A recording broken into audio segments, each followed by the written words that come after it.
What's up, Summoners? King Blair here. Today, we're going to be talking about the unique way that Smilegate balances Epic 7. And we're going to talk a lot about how other games balance their games, like the general way that game developers balance their game. And then we're going to talk about how Smilegate does it. And then after that, we will see the pros and cons of this unique formula. So it's actually very interesting, and not a lot of games I've played actually do this. Even like for the Switch, or even and like Summoner's War didn't do things like this. But I don't know. So overall, you guys are probably familiar with how balance patches are done in other games. Typically, if there is something that is too strong, it'll get nerfed, and if there's something that's like super weak, it gets buffed. And that's usually what happens. Some example of these would be like League of Legends has a two bi-weekly patch where they buff and nerf characters depending on how strong things are, try to make the game as fair as possible for our units. Summoner's War has very, very few balance patches, and when they do, it's very small nerfs and very small buffs and occasional reworks. And then there are other games like Super Smash Brothers. They do, like at the beginning, they do monthly patches and things like that, nerfing the characters that are strong and then buffing some, like doing small adjustments, but nothing big. So it varies from game to game how they buff and they nerf. But Epic 7 does something very, very interesting. So what do they do? So I don't know if you guys have seen, but in the Hero Journal, how much heroes, like with the game started with like very few, like just probably like a little bit over 100 heroes, but now it started to grow a lot. And like they add a hero almost for a period of time. They were adding a new hero for like 20 weeks straight, every 2 weeks. So it was like 10 new heroes, and within the year that I think the game's been out for about like 6-7 months now, and they've probably added like 30 new heroes to the game, and a lot of them have been 5 stars. I don't think they've added that many 4 stars besides the light and dark ones. And that's something that you guys are like, why do they add so many units? And are they adding them randomly?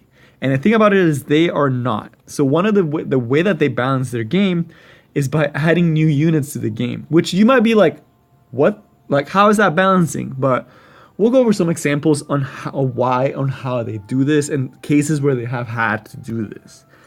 So the very first time that this started, and it started becoming more and more apparent to me, was way earlier when Diani came out. So when Diani came out, there was nothing like her.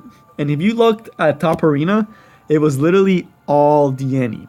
So everyone was playing Diani, increased attack, increased crit resistance, like all these crazy things that hadn't been seen before. It was super tilting having to go against her. People didn't have a way. People were complaining about her. They wanted her to get gutted. They were like, we don't want this hero. But of course, Smilegate, you know, they got to keep the people that paid and the people that got her happy, and they don't want to just like kill a character. It was at this time that they started introducing new characters to the game. So Diani dominated for about a month before there was checks added to the game, and those checks came in the form of Kise. So not too long after, they did add Kise, and let me see if I can find her. She's one of the 5 stars I don't have. So they added Kise to the game, and she completely was a direct counter to Diani because she could do damage based on their barrier, and then she could completely come out of nowhere and take a unit out. And when they added this unit, it was like Wyvern B11 wasn't a thing yet. That was like way in the, like not too far in the future, but like about 2 months. But she was added in the game, and it was so clear that she was there to counter Diani. Where if you outsped Diani, you could take someone out, or you could go for Diani and put back the turn for 2 turns. You could put their skill cooldowns, and then also if you got outsped, which a lot of Dianis could outspeed you, you could just go in, rip through the barrier, and then start killing all of her allies because you were Punisher for doing that.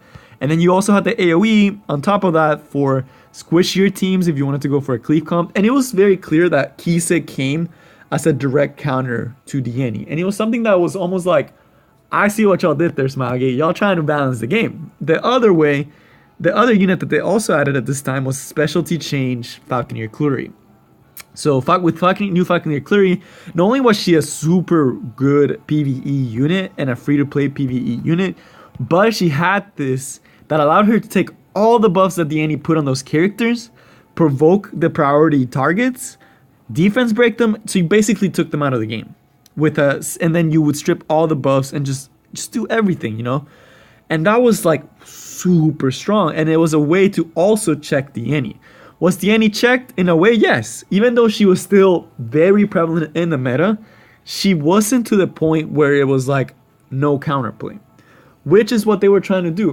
We could keep going over some examples of this, but another thing that is good about this is it also brought back some units. So with Danny coming in, and also they buffed. So this is how they use buffs also for past units, is to try to take down those strong units. So if we look, man, I always forget where this, it's Eureka. So Yufine, around the same time Danny came out, also got a buff where she would be able to take out more, like she was able to put a silence, give herself increased speed, you know, get more turns. But it was the third skill that made her a huge Danny threat by being able to remove all buffs, increasing the damage if the enemy was buff, and then stunning the target. She still has her uses, even though it's not as popular as she was before. She was still the queen at being able to take out priority units under a lot of buffs. And it just served as a way to balance the game.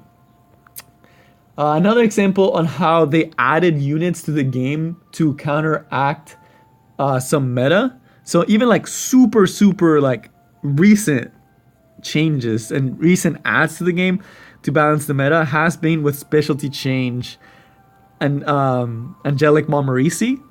Because right now, if you look at the game, what are the biggest 3 threads in almost every single offense? You got Sage Ball and Sassan, who strips and sleeps. You got Mulera Mentia, who stuns and burns.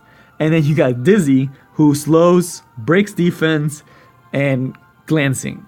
And those are a lot of very crushing debuffs. And you're not always going to have the right unit. And you don't want to sacrifice a lot of effect resistance for a lot of your attackers. So you typically want to bring a Soul Weaver who can use Wondrous Potion Vial, who can also heal, and who can dispel some debuffs. And who does that? Angelic Montmorency. So it was obvious that they did this because they don't want to nerf units that just came out, like with Moonlight Ramenthia and with Sage Ball and Sassan and Dizzy. They don't want to nerf those units because a lot of people paid money. They don't want to make the people that pay money upset. So they added this character who is free to play in order to balance their game. Now, looking at this, you're like, but maybe they just did it because, you know, Montmorency is someone that was worth it. No, they really just did it because it was such a clear counter. And she already had like the kit to be able to do that in the right class, that it was almost like a no-brainer that, you know, when they did this, it's like, hey, they're trying to change it. They're trying to change the meta again. So that's how they do it. I think it's unique, but, you know, just adding units to the game to make the game balanced. So what are the benefits of that? One of the biggest benefits that comes from this large influx and like way of balancing is that your units never really get nerfed. They have done nerfs in the past, as they did with Falconeer Clury, where they like took off a lot of the strengths that she had in like those long sustained fights, and they did nerf her because they felt like there was no way that they could introduce a unit that could counter her, or they felt like it was useless to introduce. Even though they did introduce Lidica, who was a direct counter to Falconeer Clury, but even when that wasn't enough, Falconeer Clury still was very prevalent, very strong. They decided to nerf it. The only other time that they nerfed the character was because it just broke PvE, but that was more of a longevity of the game kind of nerf. But some of the pros, as I was saying, sorry I got sidetracked by this, but some of the bad things, the good things with this is that you get to see more new units and you don't get your old units nerfed. So that means if you are one of the people that does own Diani, and you may have spent a ton of money to get Diani, or if you spend a ton of money to get Sage Ball and Sassan, or Moonlight Ramenthia, or any of those characters, you're not getting penalized for that, and you get to keep your unit at the full strength that you got them. And that's what it's all about, you know? You want to keep people happy. You keep all your characters that you have when you build them, they're not going to change. Are there going to be more characters that counter you? Yes, but that's healthier than trying to nerf a bunch of characters down or buff some characters to the point where they're busted. So it does add some versatility to the game.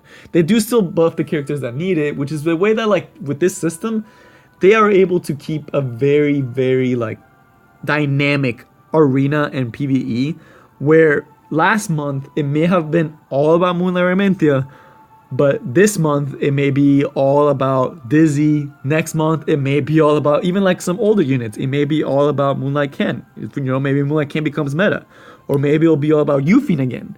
And like, you never know, and that's what makes it so exciting and so interesting.